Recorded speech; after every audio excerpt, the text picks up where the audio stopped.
Good morning friends, Amit life maker YouTube channel पे आप लोगों का स्वागत है। देखिए दोस्तों, आज के सेशन में हम लोग करने वाले हैं मूल अधिकार, जो कि घटना चक्र का पूर्वावलोकन चैप्टर है दोस्तों।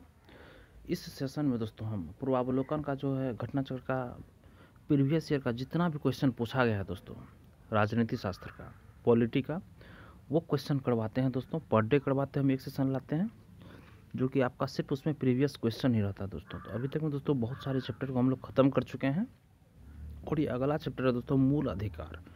मूल अधिकार का दोस्तों हम थ्योरी भी कंप्लीट किए हैं इसका एक सेशन में।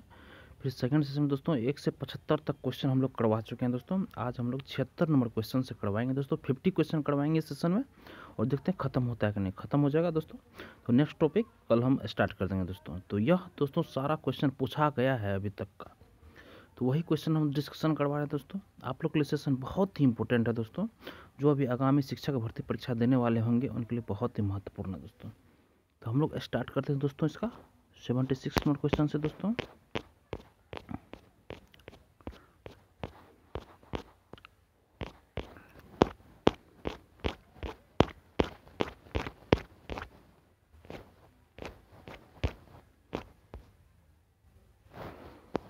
देखिए दोस्तों, ये हो गया 76 नंबर से। देखिए दोस्तों 76 में है दोस्तों, संविधान के किस अनुच्छेद के अंतर्गत सिखों द्वारा कृपाण धारण करना धार्मिक स्वतंत्रता का अंग माना गया है दोस्तों। देखिए दोस्तों, इसका ऑप्शन नंबर दोस्तों 20 सही होगा, अनुच्छेद 25 के तहत दोस्तों, अनुच्छेद 25 के तहत। अगला क्वेश्चन है दोस्तों, भारतीय संविधान के अनुच्छेद 25 का संबंध किससे है दोस्तों। ये दोस्तों धर्म की स्वतंत्रता से संबंधित है दोस्तों, अनुच्छेद 25। नेक्स्ट है दोस्तों, भारतीय संविधान के अनुच्छेद 25 में प्रयुक्त हिंदू शब्द किसे सम्मानित नहीं करता है दोस्तों।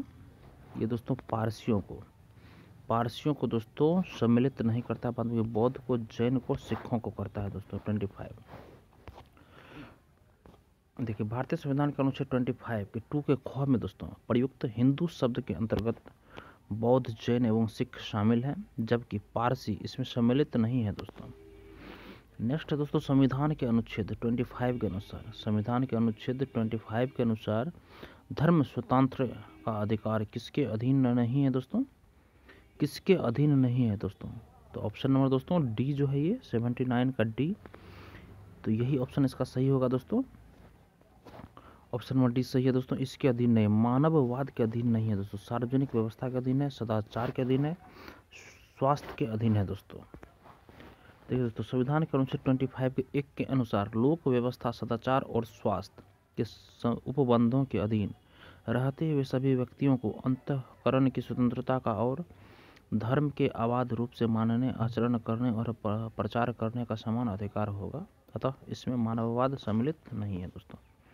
नेक्स्ट है दोस्तों, संविधान के अनुच्छेद 26 में धार्मिक कार्यों के प्रबंधन की स्वतंत्रता पर क्या प्रतिबंध लगाया गया है दोस्तों। इसका ऑप्शन नंबर देखिए दोस्तों डी सही होगा। देखिए दोस्तों, इसका जो मिलान है, देखिए दोस्तों लोक व्यवस्था दोस्तों, लोक व्यवस्था एक का जो है दोस्तों, एक ये इसमें क्या गया दोस्तों। उसके बाद 4 में दोस्तों सदाचार में प्रतिबंध लगाया गया, और दोस्तों 5 में लोक व्यवस्था, सदाचार और स्वास्थ्य, ये तीनों पे दोस्तों प्रतिबंध लगाया गया है। शिक्षा पे, राष्ट्रीय सुरक्षा पे और धर्म निरपेक्षता पे प्रतिबंध नहीं है दोस्तों।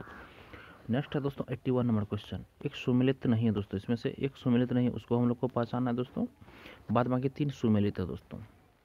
देखिए दोस्तों, ऑप्शन नंबर 20 मतलब अनुच्छेद, ऑप्शन नंबर ए में अनुच्छेद 23 जो है दोस्तों, ये आपका सुमेलित है दोस्तों, जो कि मनन के दुर्भाव एवं बलात्श्रम का प्रतिबंध है, मानव के दुर्व्यवहार एवं बलात्श्रम का प्रतिबंध है दोस्तों, ये में ये सही है। 2 में अनुच्छेद 24 में दोस्तों कारखानों आदि में बालकों के नियोजन का प्रतिषेध, ये भी सही है दोस्तों।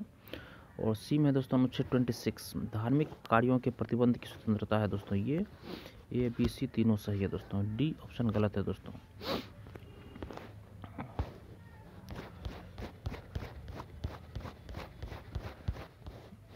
देखिए दोस्तों, इसका सॉल्यूशन है, देखिए अल्पसंख्यकों को शिक्षा संस्थानों के स्थापना और प्रशासन का अधिकार अनुच्छेद 30 से प्राप्त होता है, जबकि अनुच्छेद 29 अल्पसंख्यक वर्गों के हितों के संरक्षण से, अनुच्छेद 23 मानव के दुर्व्यापार एवं बलात्श्रम के प्रतिबंध से, अनुच्छेद 24 कारखानों आदि में बालकों के नियोजन पर प्रतिबंध से। अनुच्छेद 26 धार्मिक कार्यों के प्रबंध की स्वतंत्रता से। और अनुच्छेद 32 संवैधानिक उपचारों का अधिकार से संबंधित है। जबकि अनुच्छेद 31 संपत्ति का अनिवार्य अर्जन से संबंधित था, जिसको 44वें संविधान संशोधन 1978 द्वारा निर्देशित कर दिया गया था दोस्तों। नेक्स्ट दोस्तों 82 में है, निम्नलिखित युगों में से कौन सा सही सुमेलित नहीं है। कौन सही सुमेलित नहीं है दोस्तों? तो ऑप्शन नंबर देखिए दोस्तों, इसका डी जो है ये सही सुमेलित नहीं है। देखिए यह दोस्तों मानव के दुर्व्यापार तथा बलात्श्रम का प्रतिषेध, ये नंबर सही है दोस्तों, अनुच्छेद 23। बी में दोस्तों अल्पसंख्यक वर्गों के हितों का संरक्षण, अनुच्छेद 29, ये भी सही है दोस्तों। उसके बाद देखिए संवैधानिक उपचारों का अधिकार, अनुच्छेद 32, ये भी सही है। और शिक्षा संस्थानों की स्थापना तथा प्रशासन करने का अल्पसंख्यक वर्गों का अधिकार, अनुच्छेद 31, ये गलत है दोस्तों। देखिए अगला क्वेश्चन है 83 में दोस्तों, भारतीय संविधान का कौन सा अनुच्छेद अल्पसंख्यक को अपनी मनपसंद शिक्षण संस्थानों को स्थापित एवं संचालित करने के अधिकार को संरक्षण प्रदान करता है मित्रों? तो देखिए अनुच्छेद 30 दोस्तों, अनुच्छेद 30 में मनपसंद शिक्षण संस्थानों को स्थापित एवं संचालित करने के अधिकार को संरक्षण प्रदान करता है दोस्तों। ऑप्शन नंबर डी सही होगा। देखिए भारतीय संविधान के अनुच्छेद 30 के तहत अपनी रुचि की शिक्षा संस्थानों की स्थापना और प्रशासन करने का अधिकार धर्म या भाषा पर आधारित सभी अल्पसंख्यक वर्गों को प्रदान किया गया है दोस्तों। नेक्स्ट क्वेश्चन है मित्रों, भारतीय संविधान के निम्नलिखित में से किस अनुच्छेद में यह व्यवस्था की गई है कि सभी अल्पसंख्यकों को अपनी रुचि की शिक्षण संस्थानों की स्थापना व प्रशासन का अधिकार होगा? देखिए दोस्तों अनुच्छेद 30, ये सही है दोस्तों। देखिए दोस्तों नेक्स्ट क्वेश्चन है 85 में, कथन और कारण दोस्तों सही कोट का इसमें चुनना। देखिए कथन है दोस्तों इसमें, भारतीय संविधान का अनुच्छेद 30 अल्पसंख्यक वर्ग शब्द को परिभाषित नहीं करता है। और कारण है दोस्तों तो इसका, संविधान केवल भाषाई और धार्मिक अल्पसंख्यक वर्ग को मान्यता प्रदान करता है। ये दोस्तों इसका आंसर हो जाएगा, बी हो जाएगा।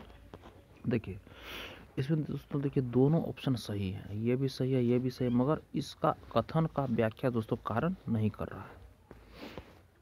नेक्स्ट क्वेश्चन देखिए, इसका सॉल्यूशन है दोस्तों डिटेल्स में। देखिए भारतीय संविधान के अनुच्छेद 30 के 1 में कहा गया है कि धर्म या भाषा पर आधारित सभी अल्पसंख्यक वर्गों को अपनी रुचि की शिक्षा संस्थानों की स्थापना और प्रशासन का अधिकार होगा। अनुच्छेद 30 के 2 के अनुसार शिक्षा संस्थानों को सहायता देने में राज्य किसी शिक्षा संस्था के विरुद्ध इस आधार पर विभेद नहीं करेगा कि वह धर्म या भाषा पर आधारित किसी अल्पसंख्यक वर्ग के प्रबंध में है। स्पष्टतः अनुच्छेद 30 में अल्पसंख्यक वर्ग शब्द को परिभाषित नहीं किया गया है तथा इसमें भाषाई और धार्मिक अल्पसंख्यक वर्ग को मान्यता प्रदान की गई है। अतः प्रश्नगत कथन और कारण दोनों सही है, परंतु कारण कथन की व्याख्या नहीं करता है दोस्तों। नेक्स्ट क्वेश्चन दोस्तों 86 में, भारतीय संविधान मान्यता देता है, क्या मान्यता देता है दोस्तों? तो धार्मिक और भाषाई अल्पसंख्यकों को मान्यता देता है भारतीय संविधान। नेक्स्ट दोस्तों 87 में, निम्नलिखित में से किसको संविधान द्वारा मौलिक अधिकारों को लागू करने की शक्ति दी गई है दोस्तों? तो सर्वोच्च न्यायालय एवं उच्च न्यायालय को कहा गया है कि वह संविधान द्वारा मौलिक अधिकारों को लागू करने की शक्ति है दोस्तों, उसे कर सकता है दोस्तों। नेक्स्ट क्वेश्चन है फ्रेंड्स, देखिए इसी का डिटेल्स में सॉल्यूशन है। वस्तुतः संविधान का अनुच्छेद 13 मूल अधिकारों के उल्लंघन के विरुद्ध न्यायालयों को न्यायिक पुनरावलोकन की शक्ति प्रदान करता है। यह शक्ति उच्चतम न्यायालय अनुच्छेद 32 के तहत तथा उच्च न्यायालय अनुच्छेद 226 के तहत को ही प्रदान की गई है। अपनी इस शक्ति के अधीन उच्चतम न्यायालय व उच्च न्यायालय विधानमंडलों द्वारा पारित ऐसे किसी भी अधिनियम को असंवैधानिक घोषित कर सकते हैं जो संविधान के भाग 3 मूल अधिकार में दिए गए किसी भी उपबंध की असंगति में है दोस्तों। नेक्स्ट है दोस्तों, मौलिक अधिकारों का संरक्षक है। मौलिक अधिकारों का संरक्षक है दोस्तों, कौन है संरक्षक? तो दोस्तों ये न्यायपालिका दोस्तों मौलिक अधिकारों का संरक्षक है। देखिए भारतीय संविधान में मौलिक अधिकारों के उल्लंघन के विरुद्ध अनुच्छेद 32 के तहत संवैधानिक उपचारों का अधिकार प्रदान किया गया है। इसके तहत कोई व्यक्ति मौलिक अधिकारों के हनन की स्थिति में न्यायपालिका की शरण ले सकता है। अनुच्छेद 32 के तहत सर्वोच्च न्यायालय तथा अनुच्छेद 226 के तहत उच्च न्यायालय मौलिक अधिकारों के उल्लंघन की स्थिति में उपचार प्रदान कर सकते हैं। नेक्स्ट क्वेश्चन है फ्रेंड्स, संविधान के अंतर्गत मूल अधिकारों का संरक्षक कौन है दोस्तों? तो ये दोस्तों सर्वोच्च न्यायालय है। सर्वोच्च न्यायालय दोस्तों संविधान के अंतर्गत मूल अधिकारों का संरक्षक है। तो ये दोस्तों सर्वोच्च न्यायालय को मौलिक अधिकारों का संरक्षक एवं भारत के संविधान का अभिभावक माना जाता है दोस्तों। नेक्स्ट क्वेश्चन है फ्रेंड्स, भारतीय संविधान के अंतर्गत निम्नलिखित में से किसे मूल अधिकारों का संरक्षक समझा जाता है दोस्तों? तो न्यायपालिका को दोस्तों। नेक्स्ट क्वेश्चन फ्रेंड्स, निम्नलिखित में से किस एक को नागरिकों के मौलिक अधिकारों का संरक्षक तथा भारत के संविधान का अभिभावक माना जाता है दोस्तों? तो उच्चतम न्यायालय को दोस्तों, उच्चतम न्यायालय को। नेक्स्ट क्वेश्चन फ्रेंड्स, देखिए निम्नलिखित कथनों में से कौन से सही नहीं हैं दोस्तों? देखिए दोस्तों, ए नंबर में है कि एम मुंशी संविधान का प्रारूप बनाने वाले समिति के एक सदस्य थे, सही है। बी में है संविधान सभा द्वारा भारतीय संविधान स्वीकार किया गया, ये भी सही है दोस्तों। सी में है बलवंत राय मेहता समिति रिपोर्ट 1957 द्वारा पंचायती राज की संस्तुति की गई, ये भी सही है दोस्तों। डी में है संविधान के अंतर्गत मूल अधिकारों का संरक्षक भारत का राष्ट्रपति, गलत है दोस्तों, वह सर्वोच्च न्यायालय होता है दोस्तों। देखिए मूल अधिकारों की संरक्षक न्यायपालिका है, न कि राष्ट्रपति, अतः प्रश्नोत्तर कथन सही नहीं। नेक्स्ट क्वेश्चन है फ्रेंड्स, निम्नलिखित में से कौन से अधिकार भारतीय संविधान के अनुच्छेद 32 के अंतर्गत प्रवर्तित किए जा सकते हैं दोस्तों? तो मौलिक अधिकार। नेक्स्ट दोस्तों, देखिए मौलिक अधिकार भारतीय संविधान के अनुच्छेद 32 के अंतर्गत उच्चतम न्यायालय द्वारा परिवर्तित किए जा सकते हैं। यह अनुच्छेद मौलिक अधिकारों को परिवर्तित कराने के लिए संवैधानिक उपचारों का प्रावधान करता है। नेक्स्ट क्वेश्चन है फ्रेंड्स, निम्नलिखित में से किस एक अधिकार को डॉक्टर वी.आर. अम्बेडकर द्वारा संविधान की आत्मा कहा गया है दोस्तों? किसको कहा गया दोस्तों? ठीक है, संवैधानिक उपचार का जो अधिकार है दोस्तों, संवैधानिक उपचार का अधिकार, इसे संविधान की आत्मा कहा गया है दोस्तों। देखिए दोस्तों, डॉक्टर बी.आर. अम्बेडकर ने अनुच्छेद 32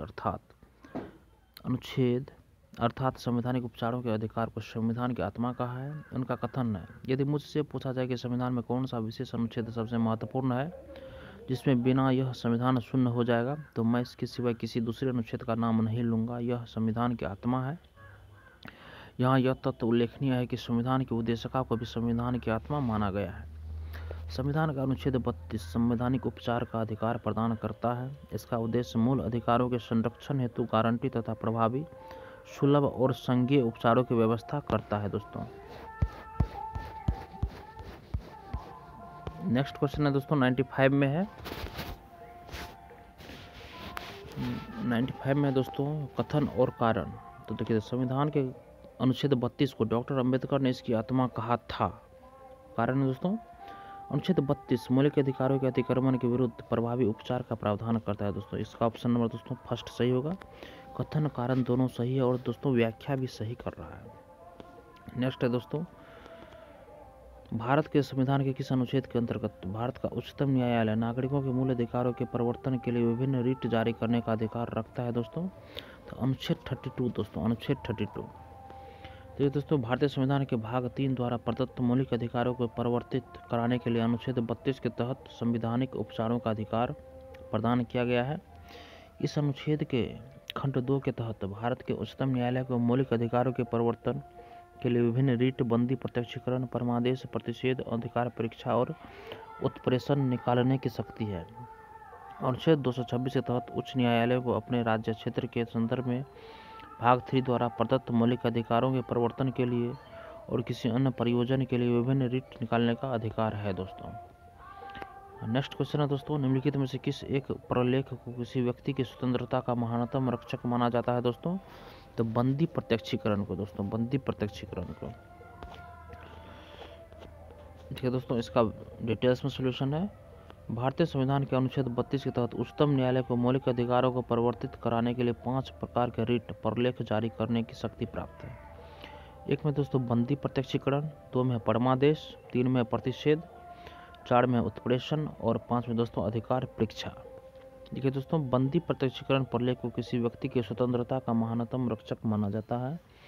यह उस व्यक्ति के संबंध में न्यायालय द्वारा जारी आदेश है जिसे दूसरे के द्वारा हिरासत में रखा गया है। इसके द्वारा बंदीकरण अधिकारी को आदेश दिया जाता है बंदी व्यक्ति को निश्चित समय के अंदर न्यायालय के समक्ष प्रस्तुत करें।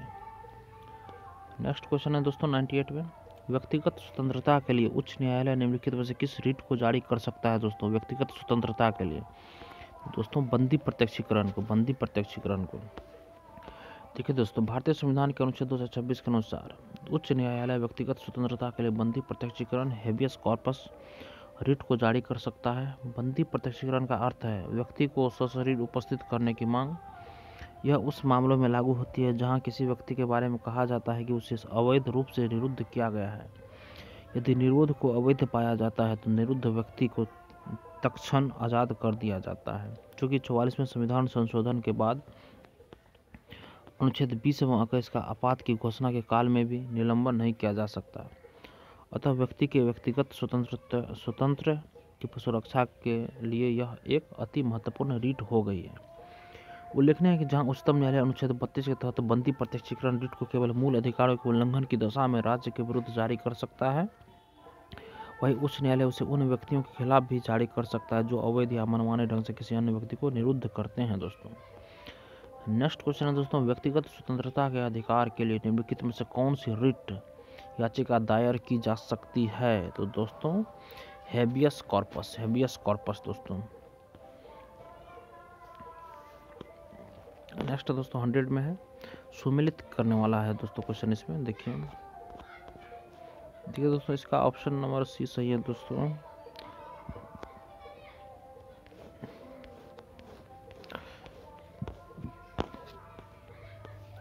देखिए दोस्तों, ए का जो है दोस्तों मेंडबस जो है दोस्तों, मेंडबस क्या है दोस्तों?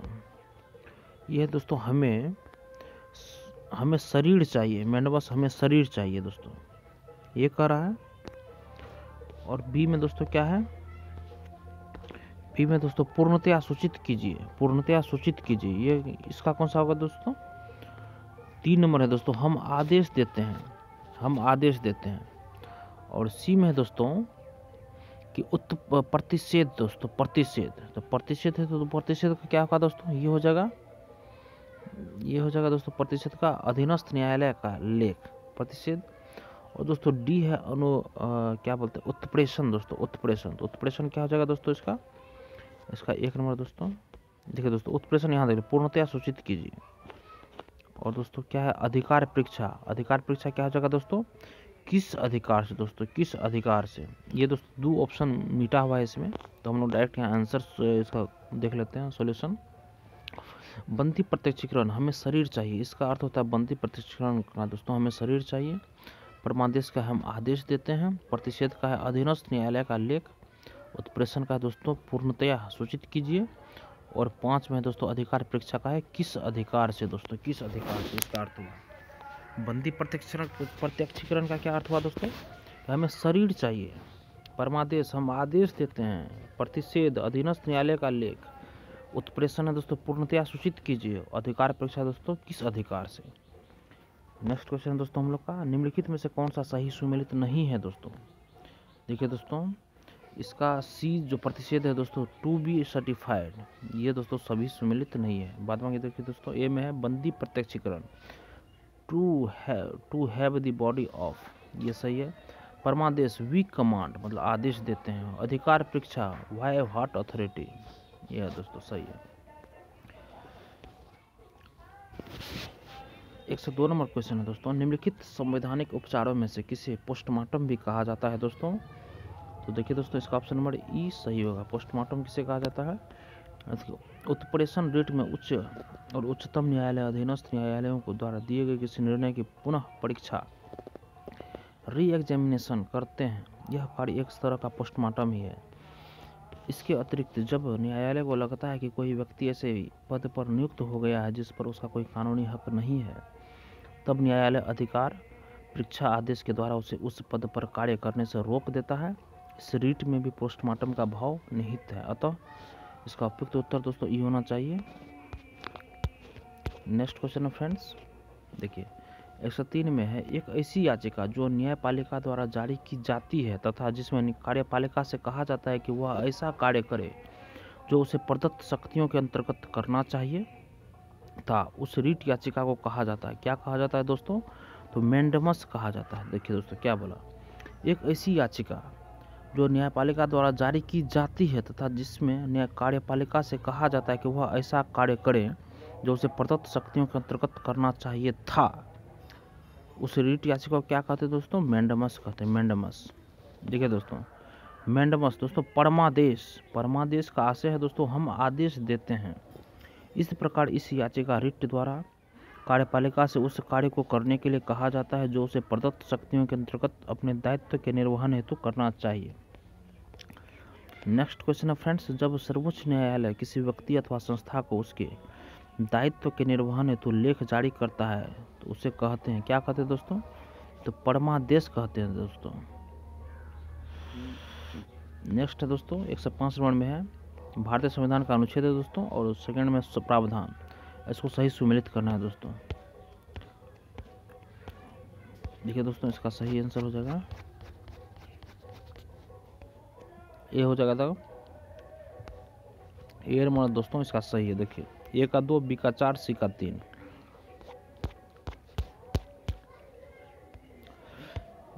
देखिए दोस्तों, ए में है अनुच्छेद 16 के 2। अनुच्छेद 16 के 2 में क्या है दोस्तों? ये हो जाएगा 2 नंबर हो जाएगा, किसी भी व्यक्ति के साथ उसके वंश, धर्म अथवा जाति के आधार पर सार्वजनिक नियुक्ति के मामले में भेदभाव नहीं किया जाएगा। और अनुच्छेद 29 के 2 में है दोस्तों, क्या कहा गया है? अनुच्छेद 29 के 2 में है, ये इसका 3 हो जाएगा दोस्तों, सभी अल्पसंख्यकों को चाहे वे धर्म के आधार पर हों या भाषा के आधार पर अपनी पसंद की शैक्षिक संस्थाएं स्थापित करने और उन्हें संचालित करने का मौलिक अधिकार होगा दोस्तों। और दोस्तों देखिए दोस्तों, अनुच्छेद 30 का 1 है। अनुच्छेद 30 का 1 का दोस्तों ये 4 नंबर ऑप्शन हो जाएगा दोस्तों। अनुच्छेद 30 का 1 का 4 नंबर। देखिए, किसी भी नागरिक को धर्म, वंश, जाति, भाषा या इनमें से किसी भी आधार पर राज्य द्वारा संपोषित अथवा राज्य से सहायता प्राप्त करने वाली किसी भी शैक्षिक संस्था में प्रवेश से वंचित नहीं किया जाएगा। और अनुच्छेद 31 के 1 में दोस्तों नंबर ऑप्शन सही होगा, किसी भी व्यक्ति को कानून के पराधिकार के सिवाय उसकी संपत्ति से वंचित नहीं किया जाएगा दोस्तों। यह दोस्तों सही आंसर था इसका। देखिए दोस्तों, इसका एक बार डिटेल्स में सॉल्यूशन देख लेते हैं। देखिए, अनुच्छेद 16 के 2 में क्या कहा गया? किसी भी व्यक्ति के साथ केवल उसके धर्म, मूल, वंश, जाति, लिंग, उद्भव, जन्मस्थान, निवास या उनमें से किसी के आधार पर सार्वजनिक नियुक्ति के मामले में भेदभाव नहीं किया जा सकता। और 29 के 2 में है दोस्तों, किसी भी नागरिक को धर्म, वंश, जाति, भाषा या इनमें से किसी भी आधार पर राज्य द्वारा संपोषित अथवा राज्य से सहायता प्राप्त करने वाली किसी भी शैक्षिक संस्था में प्रवेश से वंचित नहीं किया जाएगा। और अगला है दोस्तों अनुच्छेद 30 के 1, सभी अल्पसंख्यकों को चाहे वे धर्म के आधार पर हों या भाषा के आधार पर अपनी पसंद की शैक्षिक संस्थाएं स्थापित करने और उन्हें संचालित करने का मौलिक अधिकार होगा। और अगला है अनुच्छेद 31 के 1, किसी भी व्यक्ति को कानून के प्राधिकार के सिवाय उसकी संपत्ति से वंचित नहीं किया जाएगा। नेक्स्ट है दोस्तों, निम्न में से कौन सही सुमेलित नहीं है दोस्तों? तो ये दोस्तों ऑप्शन नंबर बी सही सुमेलित नहीं है। गिरफ्तार एवं निरोध के विरुद्ध संरक्षण अनुच्छेद 23 ये गलत है। अस्पृश्यता का अंत अनुच्छेद 14 में है। धर्म की स्वतंत्रता 25 में है। अल्पसंख्यकों के हितों का संरक्षण अनुच्छेद 29 में दोस्तों। देखिए दोस्तों, मौलिक अधिकार अनुच्छेद अस्पृश्यता का अंत अनुच्छेद 17 में है। कुछ दशाओं में गिरफ्तारी एवं निरोध के संरक्षण अनुच्छेद 22 में है। धर्म की स्वतंत्रता अनुच्छेद 25 में है। अल्पसंख्यकों के हितों का संरक्षण अनुच्छेद 29 में है दोस्तों। अगला है दोस्तों, सूची को फर्स्ट से सूची सेकंड को दोस्तों मिलान करना है यहाँ पे। देखिए दोस्तों, इसका डी नंबर ऑप्शन सही होगा। देखिए, उपाधियों का निषेध दोस्तों किसमें किया गया है? उपाधियों का निषेध दोस्तों अनुच्छेद 18 में। और धार्मिक मामलों के प्रबंध की स्वतंत्रता अनुच्छेद 26 में दोस्तों। और दोस्तों अल्पसंख्यकों की भाषा का संरक्षण अनुच्छेद 29 में। शिक्षा का अधिकार दोस्तों अनुच्छेद 21 के 1 क में दिया गया दोस्तों। देखिए दोस्तों, इसका एक सॉल्यूशन देखिए, ये बहुत ही महत्वपूर्ण दोस्तों। उपाधियों का निषेध है दोस्तों। उपाधियों का निषेध जो है दोस्तों, ये है आपका अनुच्छेद 18 में है। धार्मिक मामलों के प्रबंध की स्वतंत्रता दोस्तों अनुच्छेद 26 में है। अल्पसंख्यकों की भाषा का संरक्षण अनुच्छेद 29 में है। और शिक्षा का अधिकार दोस्तों अनुच्छेद 21 में है। नेक्स्ट क्वेश्चन है दोस्तों, देखिए 108 नंबर में बोल रहा है मौलिक कर्तव्य। सूची फर्स्ट और सूची सेकंड से दोस्तों मिलान करना है इसमें। देखिए, मौलिक कर्तव्य दोस्तों क्या है? मौलिक कर्तव्य दोस्तों इसमें संविधान के 42वां संशोधन द्वारा दोस्तों इसको जोड़ा गया था। उसके बाद संसद मौलिक अधिकारों का संशोधन कर सकती है, तो केशवानंद भारती केस में हुआ था फाइनल। मूल ढांचे का सिद्धांत दोस्तों मिनर्वा मिल केस से। और इंसानों के अनैतिक व्यापार का निषेध दोस्तों संविधान के अनुच्छेद 23 में संबंधित है। इसका देखिए दोस्तों सही सम्मिलित इस प्रकार है। संसद मौलिक अधिकार मौलिक कर्तव्य दोस्तों संविधान का 42वां संशोधन तहत क्या गया था, संसद मौलिक अधिकारों में संशोधन कर सकती है। केशवानंद भारती केस में दोस्तों मूल ढांचे का सिद्धांत दोस्तों मिनर्वा मिल केस से संबंधित है। इंसानों के अनैतिक व्यापार का निषेध संविधान का अनुच्छेद 23 के तहत है दोस्तों। नेक्स्ट क्वेश्चन दोस्तों, किस वाद ने संसद को मौलिक अधिकारों में संशोधन का अधिकार दिया है दोस्तों, तो केशवानंद भारतीवाद में दोस्तों, केशवानंद भारतीवाद में 119 नंबर क्वेश्चन केशवानंद भारतीवाद में दोस्तों। 119 नंबर हो गया दोस्तों।